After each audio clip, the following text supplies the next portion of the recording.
it's Cory from the Coriolis Effect, and I am excited to open up my February box from faithbox.com. This is a great box. It's a subscription-based box that has just a ton of goodies from artisans around the world. In this box, there is... Oh, sorry, I hit the mic. A everyday faith guide, and this month's theme is companionship.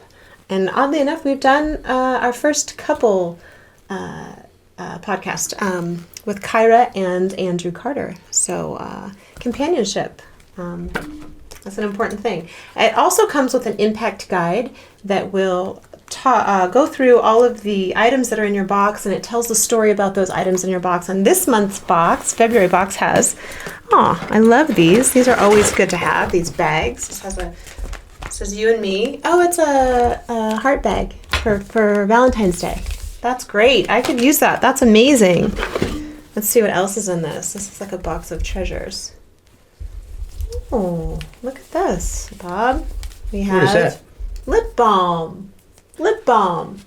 A competing sponsor. No. You're never competing. I'm always on the hunt for a lip balm. So thank you, Faithbox. That's wonderful. Heart earrings. Come on, this Valentine's Day. These are beautiful, beautiful gold earrings. Cranberry classic. Okay, small batch cranberry. Wow, this is like a crunchy cranberry yummy cereal. Oh my goodness. And none other than a book about love. I haven't read this yet. I just got it. It says, I Found Love. I'm going to read this, Bob. Right? Yes, absolutely. That's fantastic. It's called I Found Love, and it's by Doug Bender. A book by Doug Bender. I'm going to read that. Thank you, Doug. So that is this month's Love February 14th Valentine's Day box from faithbox.com. We love you, Faithbox. We're grateful for your sponsorship, and we look forward to our March box. Hi guys, it's Cory Oliver with the Coriolis Effect, and today I want to talk a little bit about one of our sponsors, Flightsport.com. We feel blessed enough to have this company as one of our sponsors. They're a great company. They're faith-based. It's Flightsport.com. They have many supplements. They have t-shirts. They have clothing. But these are some of my favorite products that I've been using for almost a year. I started using them during COVID, and I'm taking them still. This is the Super Greens, which is yummy, Bob. It's yummy. Try it right now. I'm going to take it right now. Okay. You take literally a capful, and it tastes great, and you're getting your daily supplement of greens, and it's so good. Your body craves it, oddly Really? enough. Yes. Like I drink mine after my meal in the morning, and I feel so good. You take them both together? I do. You don't have to. This is the multivitamin, and some multivitamins have that real, vitamin taste that it's hard to get down. Mm-hmm. This, you can taste the vitamins, but it's not hard. It's I'm not sure what flavor it is. This one is tropical fruit, and it's a capful, and I just drink it out of the cap because it's just me at home. But you're married, you might want to share a tablespoon. It's got like a little kick. It's really good. Another one of the things that I take from Flightsport are the reds. And I'm terrible about getting all my fruits and vegetables and like the colorful, fruits that they say to get, apples. I'm really bad at it. So when I'm filming or when I'm away from home, I don't need that in there. You just take a little spoon of this. So you just take a little, comes with this little scooper. And you take a scoop of this red powder, and you put it in this little, and then I just drink it right from here. And how's it taste? It's so good. I have to make you one. Wow, you're just getting a ton of stuff. All your reds. Beetroot juice, blueberry extract, papaya, fruit jack, organic raspberry leaf. Raspberry is very good for you. As are all of the other things. Ingredients. Sour cherry fruit, which is kind of tastes like that. Cranberry, it's good for your kidneys. Cranberry fruit juice. Elderberry, that's excellent for your immune system. Pomegranate. It's just filled. It's packed with a punch, a reds punch. So I can't say enough about this. This will give you a little bit of energy, and you're getting your reds in it. I highly recommend Flightsport.com. All in one swoop. I mean, that was like, took me less than a minute Yes. to get all the good stuff. And that's once a day? And once a day, yeah. And they've got a lot of different products, so I encourage you to just visit their site and check them out. And they're wonderful people. And how would they find them? They're at flightsport.com. I'm tongue-tied, so flightsport.com. Hey, we'll start the show. That sounds good, Bob. Thank you. I want to say that on my way over here, I had like this swarm of bees this morning that were on my, like, coming around my car. They were like just buzzing around my car, and then when that happens, it's like I feel like it's God's little sign for me. And then, you know, my first guest, who is very important to me, who I am going to introduce to you right now, is very important to me, and it kind of coincides with kind of my drive over here. And it's not making really a lot of sense Wait, was to that you. you starting the show? No, not at That's all. not you I was just starting like the show? telling you. So when I said start the show, you just didn't start the show? Good morning. Welcome to the Coriolis Effect. Wait, I didn't say start the show again. Cut. Hey, let's start the show. Let's start it. Good morning. I am Cory Oliver, and this is the Coriolis Effect. And today on my show, I have a very, very, very special guest. And I'm going to go a little bit about our story, how we met, before I introduce her, because she's just really is truly a dear person to me. I have known this person for over 15 years, and I used to cut hair. And my guest, who's on my show, I'll be giving her name away in 1 second. She actually, it's not in the tag underneath. Exactly right here. She actually saw my friend who had been cutting her hair in Barnes & Noble and asked the woman who cut her hair. And the woman told her me, and she called her, and ever since then we have been dear friends. And you mean so much to me. She is 10 years, worked for Fidelity for 10 years as a financial planner, is the founder of Life and Liberty Indexes, and her name is Perth Tolle. Welcome to the show today, Perth Tolle. Thank you. I'm so happy to be here. Yes, and I'm so happy that I have you here. You really, truly, you know, our friendship has spanned, over 15 years, and I'm constantly bombarding Perth and with videos and, you know, propaganda on the internet, and I'm saying, is this real? Is this true? What do I do? And she's really sets me straight. And so today I'd really like to go over, you know, some of the things that we're worrying about right now, you know, in general, financially, I think, worldwide, and also just get to know a little bit about you, because I'm hoping that you will, wink, wink, be a regular attender on our show here. So welcome, Perth. I love you. Thank you. I love you back. And it's my pleasure to be here. And I miss having someone that I can go to for hair, especially right now. And I think we should highlight the background that you're in LA and I'm in Houston. So I met you when I was living in LA, when I first moved there, and saw Ursula at the bookstore and said, "Who does your hair?"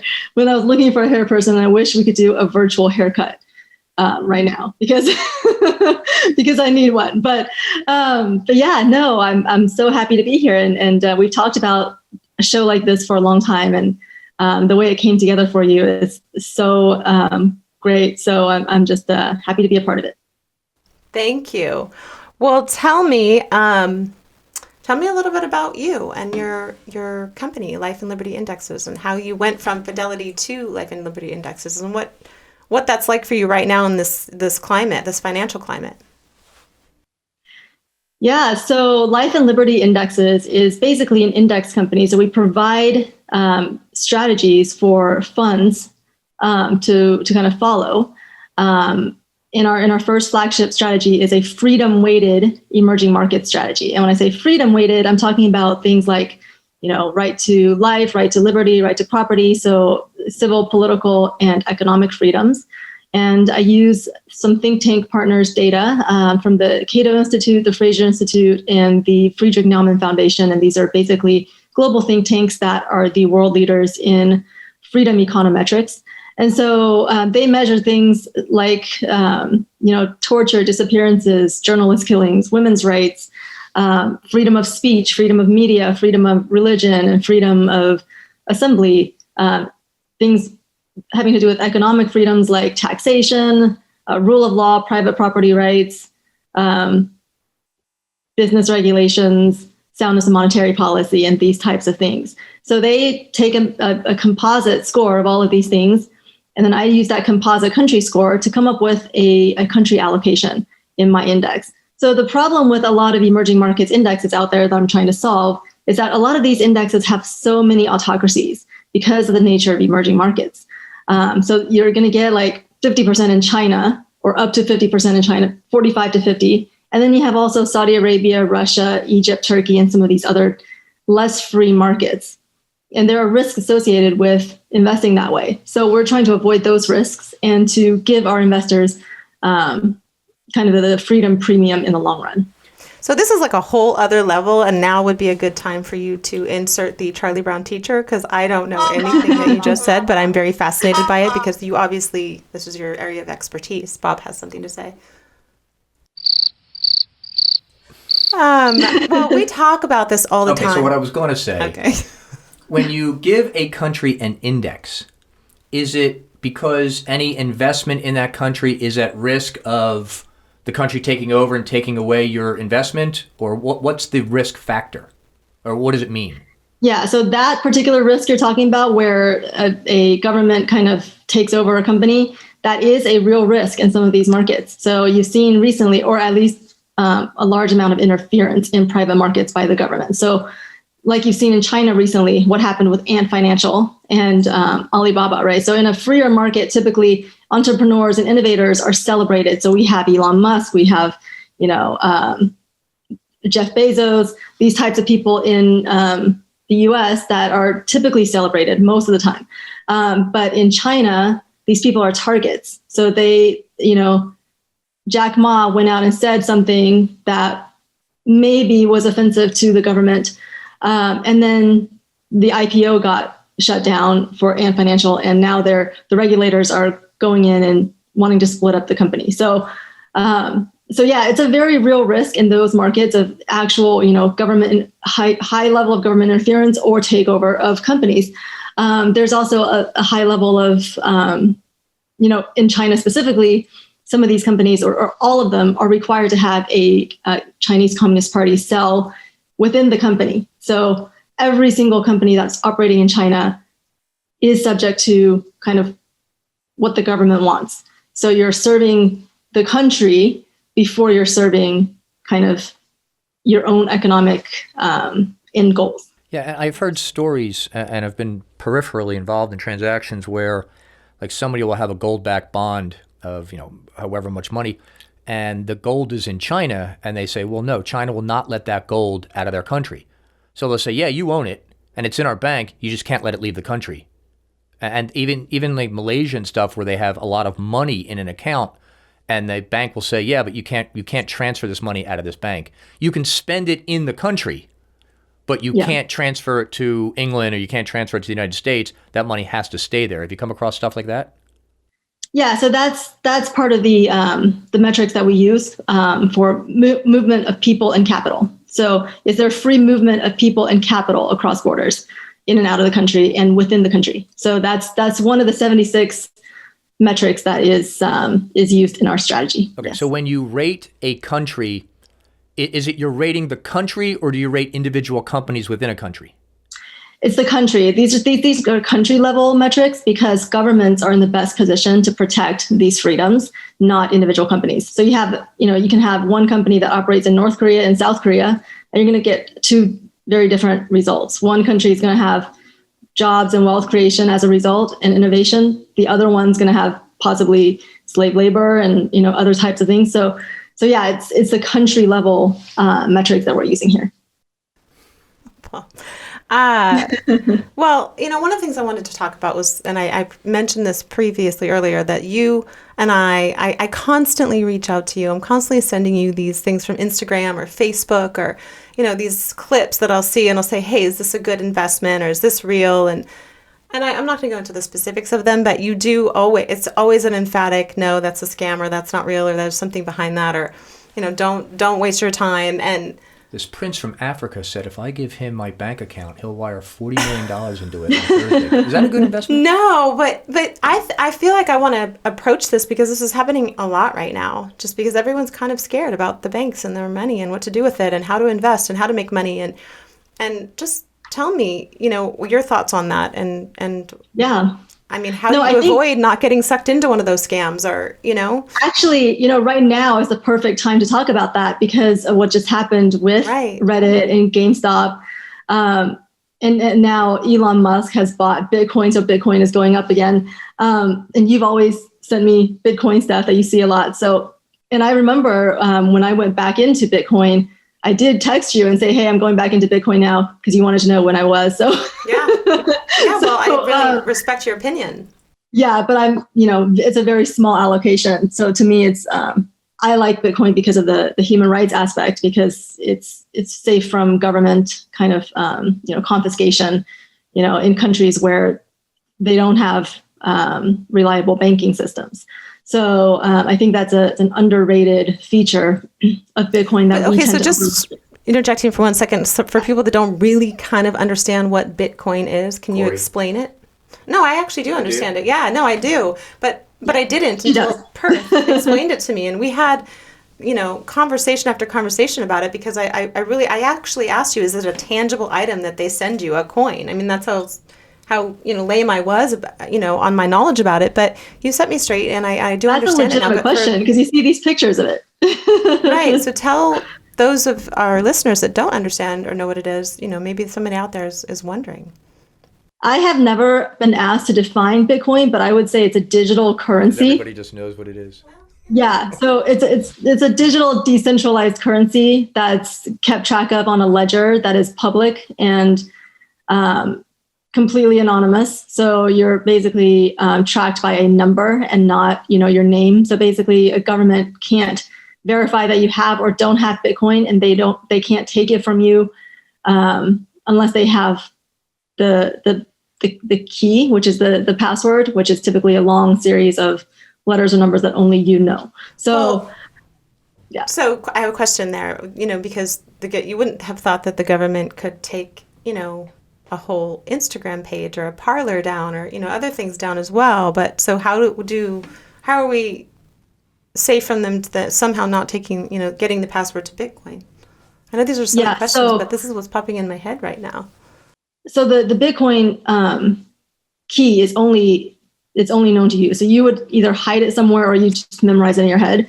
And that's only if you have like a large amount of Bitcoin. If you're just buying Bitcoin like on the Cash App or something casually, you probably don't even have a password, and that's fine. And you just have your, Cash App. So it depends on, how you have it. But yeah, no, the one distinction there, and since this is called the Coriolis effect, and we're bringing together two sides of the spectrum, is that remember that those types of apps that you're talking about, like Twitter, Parler, those are private apps. Those are not government taking people down. So this is private companies deciding who they want to use their service. So that's a little different from the government saying you have to, ban people. Kind of like recently Clubhouse yesterday was banned in China. So it was up in China for like very short time before they discovered that, people were having conversations with others around the world and talking about things like Taiwan and Tiananmen and Tibet. And so Xinjiang, Hong Kong. So then it got taken down predictably because everything there does. But during the time that it was up, it was kind of a glimpse into what free speech would look like in China. So it was really nice. So everybody that I've read, I'm on Clubhouse, but I wasn't in any of these chats that they were talking about, but I heard about it afterwards, and it just sounded like there was very civil conversation, and people in China just wanted to know, what was going on. That they are curious about what it's like to have freedom outside. One of the things that you brought up an interesting fact that it was kind of nice. You said it was kind of nice, to see what freedom looked like in China right now. And I actually was talking to my brother, and we have a lot of conversations about what's going on, and I had said that there are these things that are popping up on my Instagram and my Google and my Facebook, and it says, your credit score will soon be linked to your Google account or your searches, the amount of searches that you make. And I've seen it over and over and over again, mainly in the sorry. 1,000 times, stop hitting the desk. Everybody I can keep hear hitting me the desk. It's my fault.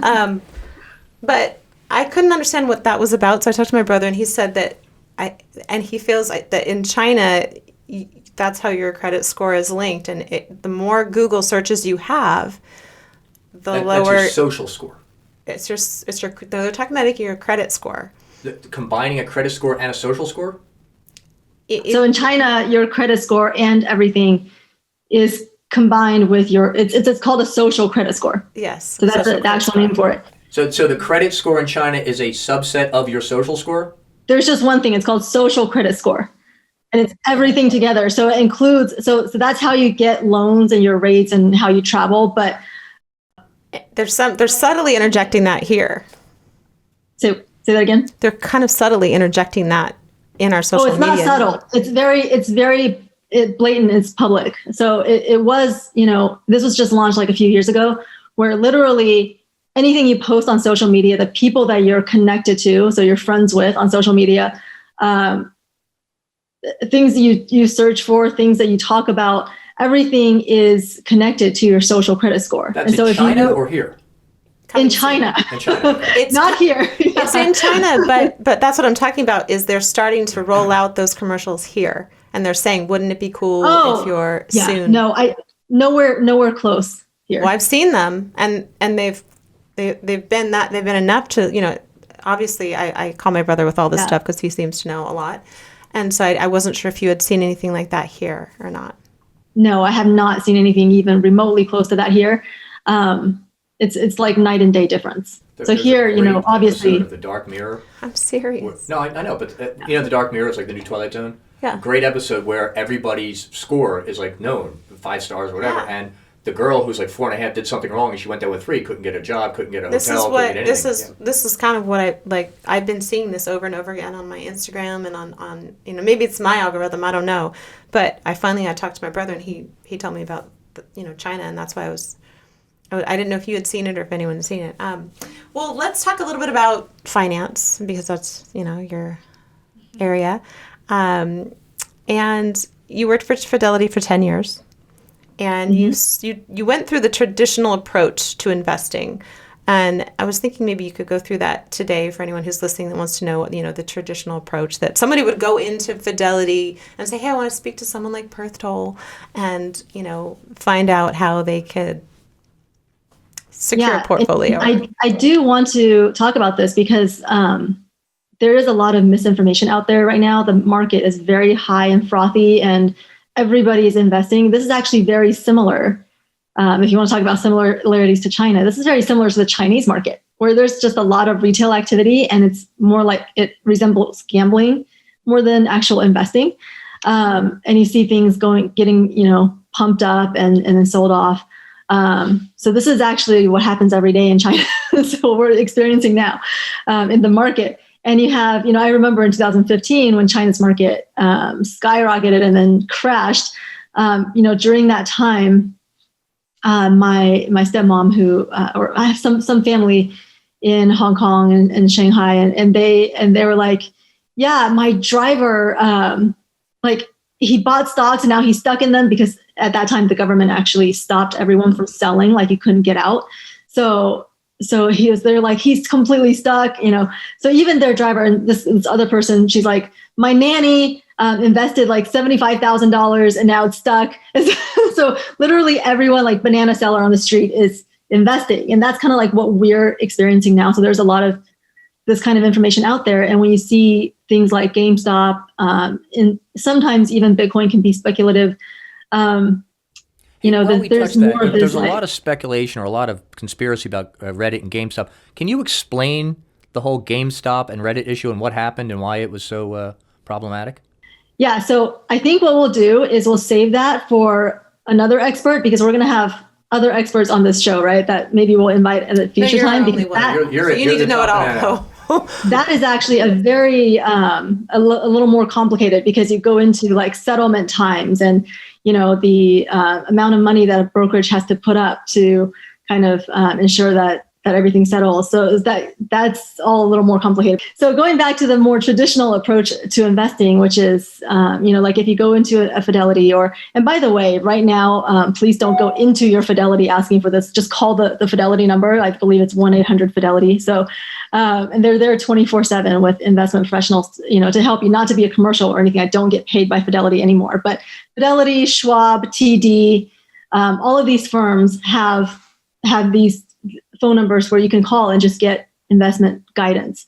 And I do believe that is a underutilized source of investment guidance these days, with everything else that's going on. So, so there's a couple of things that, when you're first starting to invest, kind of basic tenets of investing, like basic 4 pillars, I guess, of investing. And the first one is asset allocation. And this is basically how you divide up your money between stocks, bonds, and cash. And there's other things out there like alternatives, commodities, things like that. But let's just focus on the 3 main, areas: stocks, bonds, and cash. Stocks is where you have part ownership in a company, right? You buy a stock in Tesla and you are a part owner in Tesla. And whatever happens with Tesla happens with your stock. It can go, the way it has been, or it can, have a much different story going to the other direction. But, whatever happens to that company happens to your stock. A bond is where you're loaning money to a company, right? So it's a little less risky and you get less reward as a result, because whatever happens to that company, let's say they go bankrupt, you're the first one to get paid typically before the stockholders, who probably won't get anything at all. So that's a bond. And then cash, of course, is just money in the bank, which doesn't earn anything right now. It's completely boring and uninteresting. So how you divide up your money between those 3 categories will typically determine more than 90% of the variation in your returns. So how much it goes up and down is 90% determined by that combination. And right now you hear a lot about the death of the 60-40 portfolio, and that's basically what that's talking about. It's talking about 60% stocks, 40% bonds, which is a very commonly used portfolio, which has actually done well in all environments, including the one we just had. But people are now talking about the death of it because bonds don't pay as much as they used to. I'm not sure how I feel about that yet, but that is out there. So that's the first thing, is asset allocation. First pillar. Yeah, if you guys are just tuning in, you're going to get the traditional approach to investing. So get your notepad out and take these notes, because this is good information. I did. I was on the phone with you, an hour the other night talking about this stuff. So anyway, the second one is? Yeah, so the first pillar was asset allocation. The second pillar is diversification. So let's say you look at your stock allocation. You don't want all your stock in Enron, right? Just like right now, it may be tempting to put all of it in Tesla, but that is not typically a good investment strategy, because you don't want all your eggs in one basket. So you want to have a good diversification of all kinds of stocks. So you want large caps, small caps, domestic, international, everything in there, so that no matter what happens, like let's say domestic stocks go down, but emerging market stocks go up, you want to have access to all of those segments. Same thing with bonds and so forth. So that's diversification. The third pillar would be rebalancing. So let's say you have a 60-40 portfolio, and let's say that's your target weight. So 60% stocks, 40% bonds. In a year like last year, when stocks went up, you might end up at the end of the year with 70% stocks and 30% bonds, at which time you're taking more risk than you originally intended. So you would want to pare that back to 60%. Now what you're doing at that time is you're selling high, right? And you're buying low. So you're selling what went up and you're buying what did not go up as much, or what went down possibly. So that's rebalancing. And doing that, you're always keeping your target kind of risk mix according to your time frame and risk horizon. So by the way, time frame and risk horizon are the 2 most important factors, I think, for individual investors when considering what their optimal mix is. And the last one, easy, is just regular investing for especially for younger investors. If you're regularly, putting money into your 401k, your IRA, or, just your brokerage account for future use, you're always going to be kind of buying in at, a better time than if you were to just invest like all of it in the future. So time is your friend. So regular investing is typically a good kind of strategy. Yeah, those are all really great tips. When I was young, they are. When I was younger, I didn't know any of this stuff, and I'm still learning, obviously. But also when I was younger, I think I had like a Franklin money fund, and I was getting like 9 or 11% on it. This was years and years and years ago. There's not a lot of places where you can really make that kind of money right now, and I think people are kind of scrambling to try to figure out who do we trust. Walking into Fidelity, and if I had met you, I'd have been like, okay, yes, I trust you, but it's also a really, difficult time right now. We've been inundated with so much propaganda with, politics and faith and finances, and it's just across the board that I think right now it's a little bit hard to say, okay, I'm going to go with this entity or that entity and really feel 100% certain that, you're not going to A, lose your money, which I have lost money, and I know a lot of people have, or B, just let it sit there, like you said, at 0.000% in interest. So, tell us if you, will, and again, these are not paid promotions, but if there is anyone that you feel, for someone who's just starting out or just, heading down that traditional approach to investing, like who would you say to go with, or who would you say to seek, or I don't know. So 2 things. One, in general, this is just in general, the bigger, more established firms that have low cost are typically what I tend to refer, to my friends. So firms like Fidelity, Schwab, TD. I would stay away from firms that are like known as wirehouses. They tend to be higher cost, and I think these are going away in the future, where they're going to become more like Fidelity, Schwab, and TD, where the trades are free and so forth. So there should be no cost to setting up an account. There should be no cost to transfer an account over. Sometimes there's a transfer out cost, and that's, industry standard, but there should be no cost to transfer in. There should be no cost to trade. So there should be 0 trading commissions at all these firms now. So really, Robinhood gets all the press, but most firms have free trades now. Right. And I think, having you as my dear friend, it makes me realize it is important to have somebody to bounce these things off of and to talk to that is, an expert in their industry.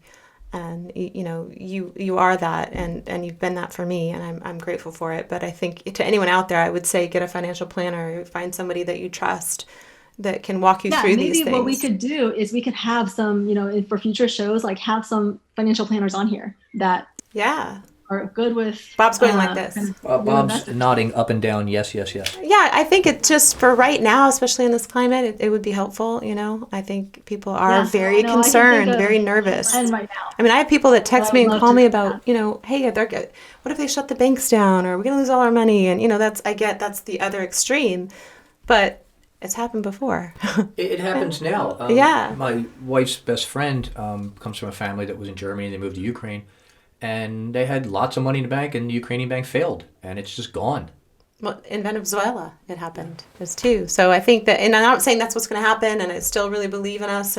But it's also, if you can find somebody that you trust that can help guide and navigate you through this process, whether you're 18, you just got your own bank account, or you're 80, it's definitely helpful, I think.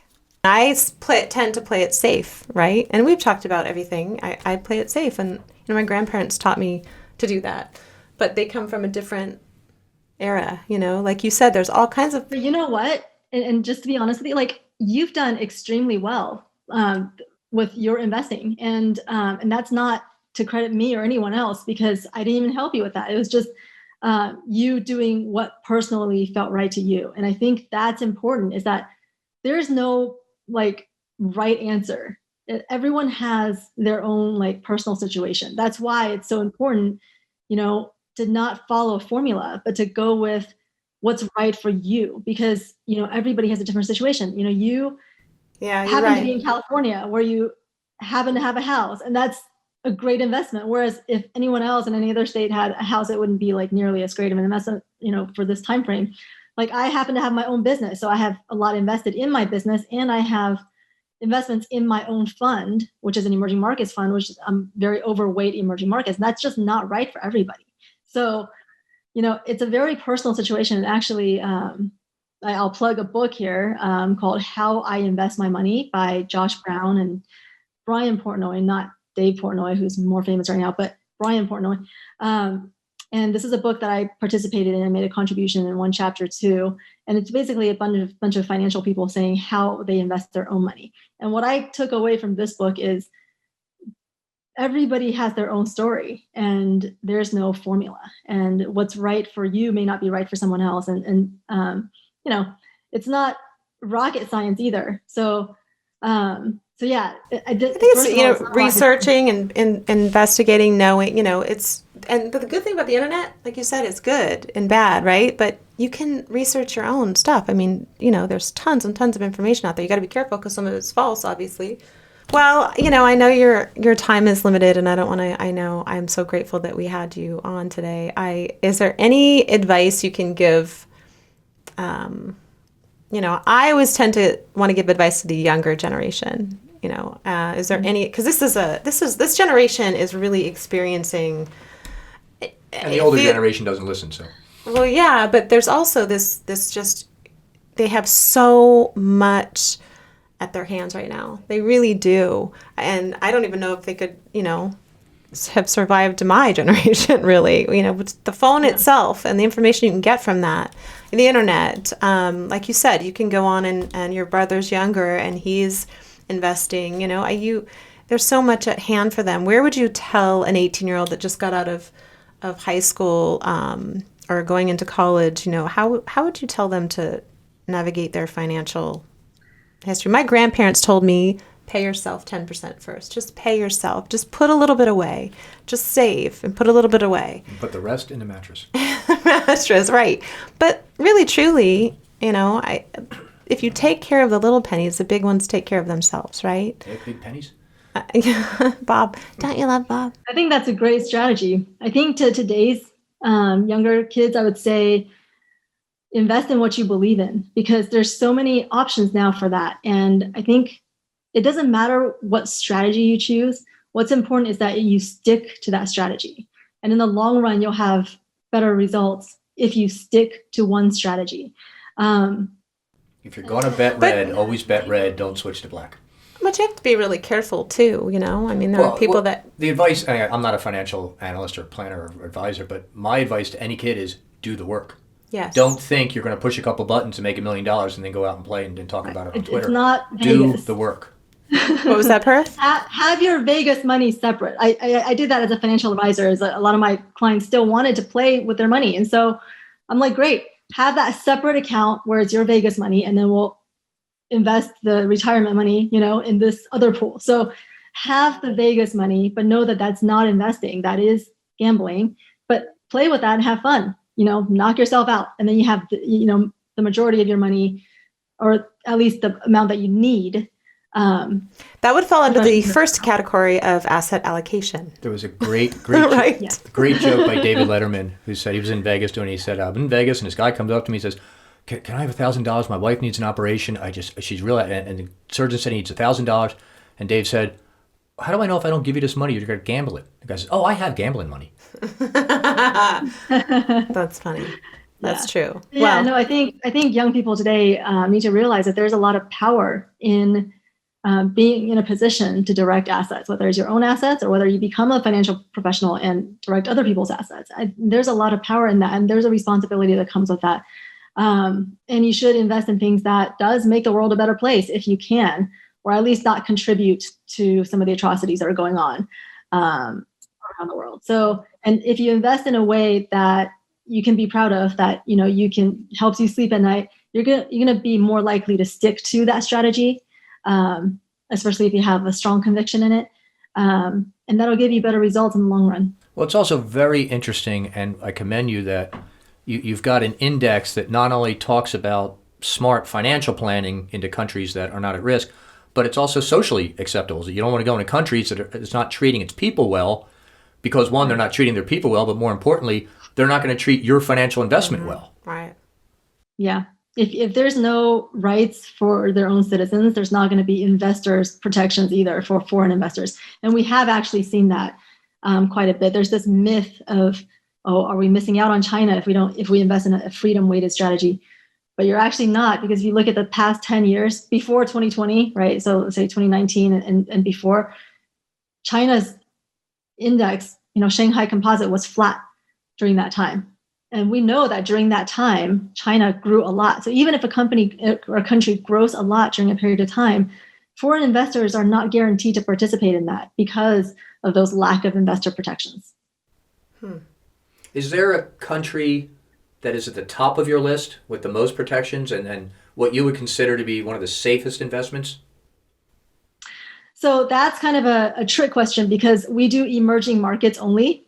So all the emerging markets are pretty risky, but the freest emerging market is Taiwan right now in our universe. So Taiwan, South Korea, and those are arguably close to being developed markets, or should actually be classified as developed at some point. So Taiwan and South Korea, I would say, are pretty safe and pretty big and very well established countries. But again, they're still emerging, so it is still going to be more volatile than the developed markets like the U.S., Germany, Japan, and so forth. So is the reward greater because it's riskier or not? So mathematically speaking, yes, the rewards should be greater. But that doesn't always play out in a linear fashion. Right. So in the last 10 years, we haven't seen that in emerging markets. But the 10 years before, the 15 years ago, emerging markets definitely outshined all other asset classes. So it just depends on, the market is a living, breathing thing, and it's not predictable. So the only thing you can do is take care of your asset allocation. You can diversify, control the risks that you can control, and make sure you have a little bit in everything. So whatever it is that goes up, you're participating in it. And it's really not, doing those 4 steps and then just leaving it there. You really have to, it's a daily participation, wouldn't you say? So that depends. There's so many options now for investors as far as products, that there are products where you can actually leave it and forget it. So there are, life cycle funds. There are asset allocation funds where actually, you pick the allocation and just always rebalances back for you. So it depends. And I think for investors today, I would say, whatever your style is, if you like to be involved in the day-to-day, if you like to be more active and hands-on, there's options for you. Lots of options. If you want to be more hands-off, there's also options for you. Less options than the other option, but yeah, there's ways to work with any type of investor, and we can have some of our financial advisor guests kind of go into those. Yeah, I'm really excited about those. I truly am. Well, we'd like to play a little game here on, not a game. I have 3 things I like to end with. And these are completely segueing into not even remotely your wheelhouse here of. Okay. Have you ever heard of, I have to do them in order, yeah, right? Okay, so, well, first of all, Perth, I can't thank you enough for coming today. Thank you for having me. It's my pleasure. 3, yes, right. And I'm dyslexic, and so Bob's constantly correcting so good me. Host would see the producer and not say, "Oh, what are you saying?" They would just get the cue and just move right on. We like to do what's called the 3 words. Oh, and you want to do the 3 words first? I'm sorry, Perth. I'm all over the place. You're fine. So tell us in 3 words to define yourself. In 3 words, define yourself for us, please. 3 words to define myself. Okay, that's actually pretty hard. I could do that easily for you, but it has to come from you. I think I'm intuitive, spontaneous. Just think you're filling out a Match.com kind of no. personality. No. I haven't done that, so I don't know. One more. Adventurous. Okay. Oh, wow. Those are 3 things. Great. Those are, yeah. That's good. And have you ever done the Rorschach. Rorschach no, test? I've heard of that. What is okay, that? so I'm going to hold up these cards, and the first thing that you see, and by the way, we're doing this with all of our guests, and there's no right or wrong, just correct? say the first thing that comes to your mind, what you see in the picture. Okay, so I know what this is. I've seen this done. I've never done it, but... Okay, we're doing it here. I know what to do. Go ahead. Okay. I love her. Hold on, let me zoom out. That looks like some kind of like family crest, like a, with dragons. Ooh, I like that. Okay. It looks like little goblin animals with big ears. Okay. Elephants. Could we have gotten that like a heart or something, or like something? No, because then people would say a heart. It looks like elephants. Don't you see the little trunks? Yes, I see that. I actually see that right now. I can kind of see through this. Bat. Bat? Yeah. Okay, this looks like seals, like in a circus act or something. Yes. With something on their nose. Yes. Okay. Wow, that's interesting. All right, one last question for you, Perth, and then if you have any questions, you can certainly ask us. This is fun. This is fun games time. It is, and everybody sees something different, which is what's so fun about it. When we're done, we have 25, and then we're going to string everybody together and show you what everybody sees. Yeah, it's really kind of cool. And we have a psychologist come in and psychoanalyze everybody. I did see the elephants, though. I saw that. Wait, where's the psychoanalysis, though? I'm not getting any feedback. That comes later. Oh, I see. It actually, in all of that, it says that you're intuitive and you're adventurous. These two words. Right, exactly. Who is, this is like a benign question, but who is your celebrity crush? Besides you? Me? I'm going to go with Cory. I was just going to say it's not me because... anyone else? You what? Okay, let me think of another one. Does it count? So, okay, besides Cory, when I was little, I had a huge crush on this actor named Russell Wong. I don't know if anyone knows who he is, but he's like... Well, his picture's right there. It's right here, his picture. What? He's going to insert his picture. I think that is literally the only celebrity crush I've ever had. Like right now, I like a lot of celebrities. Like I like Matthew McConaughey, and I saw Vince Vaughn at a newsstand when I was living in LA, which was awesome. But I like a bunch of celebrities, but I never really had a crush on anyone except Russell Wong when I was little. I love Russell Wong. Russell Wong. We have to look him up now. W-O-N-G, Wong? He's like old now, so I don't even know. But sorry, yeah, Russell. This is when I was very You're little. so cute, Perth. I love you. You are like a wealth of information. I can't thank you enough for coming on the Coriolis Effect today. I wish I could spend more time with you. We talk about this all the time, but mi casa, su casa. Anytime you come to California, I wish you would be my guest, and we will certainly. Can you do my hair? Yeah, I will cut your hair. I'll fix your hair. No, I'm just kidding. Actually, you look beautiful. You just keep getting younger and younger. Oh my gosh, I've gained the COVID however many pounds here. So did I. I actually decided during COVID to become a vegetarian. And don't do that because that just adds another 15 on, because I went for pastas and carbs and all kinds of, and I'm telling you, one of my friends said this vegetarian diet's not working for you, and I was like, oh, thanks for faithful are the wounds of a friend, right? I'm going to put an electric collar on you, and every time you smack that desk, you're going to get a shot. I'm so sorry to our listeners. I do keep smacking. There, just stop. Listen, I'm Italian, and we like to express with our hands, and so the problem is I do keep hitting the desk, so I apologize. But there we go. Perth Tolle with us today. She is from Life and Liberty Indexes. That is her company. She is the founder of that company, and we thank you so much for coming today. We look forward to having you again on the show and having some better questions. I don't write the questions. I know. I'm just kidding. That was Those are great questions. my cricket sound. Those are questions that I've never been asked in a long time. So. Good. Well, these are things that kind of run through my mind, and we are all literally glued to this, right? And things are popping up on our phone on not a daily, not an hourly, but like a second to second basis, and we don't know what's real and what's not anymore. And that's kind of why Bob and I wanted to start this show, is because we're trying to figure out how to bring peace, in the midst of all of this chaos that's going on worldwide. Can you talk about that, actually? Can you talk about the meaning of Coriolis effect?